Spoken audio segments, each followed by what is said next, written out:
madaxweynaha Somaliland Axmed Maxamed Silaaniyo waxa uu sheegay in shir bisha soo socota uu midowga Yurub dalka Denmark uga qabanayo Soomaalida kaasoo laga hadlayo heysiga cusub New Deal ay kaga qayb gali doonaan dawlad ahaan hadii lagu casuumo Denmark tirka Somaliland iyada oo anaga goonina loo casuumo oo sideeda loo casuumo mooyaan shir aanu kaga qayb galno anaga qayb Somaliland kamid Soomaaliya kamid ma jirto waxaanu kaga qayb galnaa hadaan kaga qayb galno anaga oo Somaliland ah madaxweyne Silaaniyo galabta ka baxay madaarka cigaal ee magaalada Hargeysa waxa kale oo uu sheegay in dalka Ingiriiska uu kaga qayb gali doono shir lagaga hadlayo ganacsiga iyo maalgashiga oo qabsoomi doona 14 bishan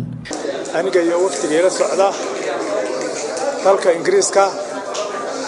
halkaas oo lagu bartaqaaday inaanu ka qayb galno shir ku saabsan maalgashiga Somaliland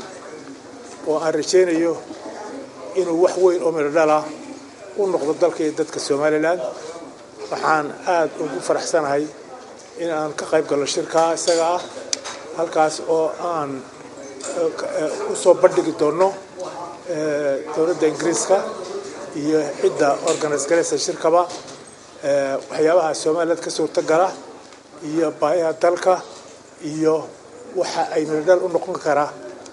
maalgashi u noqon kara intaba aanu ka dhaadhicin doono insha Allah ta'ala waxaan ku rajaynayaa inuu markaasi uu noqdo shirkaasi sir waxtar weyn u yeesha maalgashiga Somaliland shirkan ayaa lagu wadaa inuu bisha soo socoto ka qabsamo magaalada Copenhagen ee dalka Denmark waxaana laga dhusugayaa meeqaamka Somaliland laga casuumo Khalid Xabsi Kalsan TV Hargeysa